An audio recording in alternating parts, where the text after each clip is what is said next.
ஆர்சிபியோட டிஜேக்கு அகைன்ஸ்டா சிஎஸ்கேவோட management BCCI கிட்ட ஒரு complaint கொடுத்துருக்காங்க.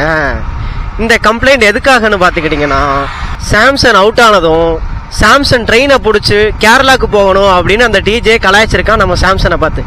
டே கேவல பயலே, ஐசிசி T20 வேர்ல்டு கப்ல மேன் ஆஃப் த டோர்னமெண்ட்ரா, கிடைச்ச 3 மேட்ச்ல கிரேட்டஸ்டான நாக் ஆடி இந்தியா ஜெயிக்கிறதுக்கு முக்கியமான காரணமே அவர் தான்டா.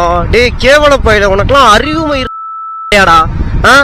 ஏன்டா நீ பிளேயர் எல்லாம் கலாய்ப்பியடா? அதுக்குன்னு நேத்து ரிசர்வ் பண்ணிட்டு ஆடிட்டு இருக்காரு, அவரு ஒரு இன்ஜுரியோட ஆடிட்டு இருக்காரு, ஸ்ட்ரகிள் பண்ணிட்டு இருக்காரு. அப்ப வந்துட்டு ஃபா அப்படின்னு அந்த மீமை யூஸ் பண்ணிட்டு இருக்கான். ஆர்சிபி டிஜே பிளேயர்ஸ் எப்படி ரெஸ்பெக்ட் பண்ணணும் தெரியாதாடா உனக்கு?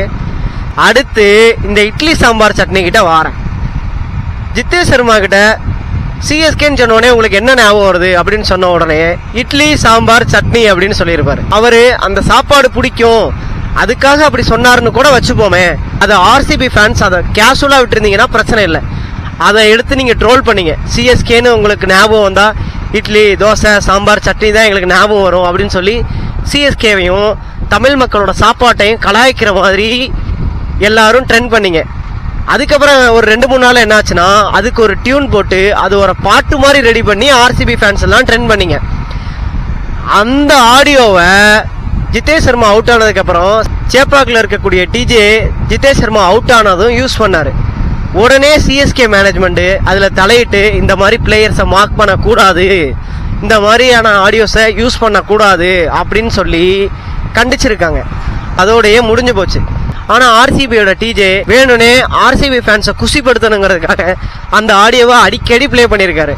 இது மட்டும் இல்ல, ஆர்சிபி கிரவுண்ட்ல அதர் டீம்ஸ் நல்லா பண்ணா 4, 6 விக்கெட்லாம் எடுத்தா ஒரே ஒரு ஸ்பீக்கர்ல தான் அனௌன்ஸ் பண்றாங்களாம்.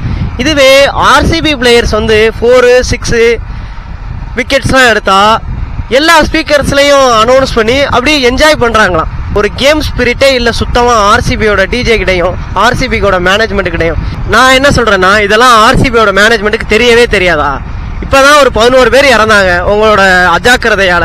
சாதாரண ஒரு மேட்ச்னால ஒரு மொழி பிரச்சனையே வரணும்னு நினைக்கிறீங்களா?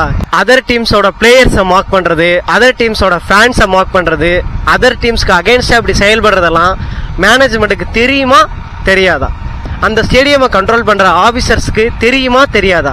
இல்ல வேணும்னே மொழி பிரச்சனை வரணும், இல்ல உங்க ஃபேன்ஸை குஷிப்படுத்தணும்னு நீங்க என்ன வேணாலும் பண்ணலாம்னு முடிவு பண்ணிருக்கீங்களா? பண்ணுங்க, பிரச்சனை இல்லை. உங்க டீம் இப்ப நல்லா பண்ணுது, வாழ்த்துக்கள். எப்பவுமே நல்லா பண்ணும் அப்படின்னு நினைக்காதீங்க. நல்லா பண்ணக்கூடாது அப்படின்னு நான் விரும்புறேன். ஓப்பனாவே சொல்றேன், உங்க டீம் நல்லா பண்ணக்கூடாது அப்படின்னு நான் நினைக்கிறேன். இப்படிப்பட்ட ஒரு டீம் கண்டிப்பா நல்லா பண்ணவே கூடாது. இந்த ஒரு ஸ்குவாடை வச்சு நீங்க எத்தனை வருஷம் அடிப்பீங்க?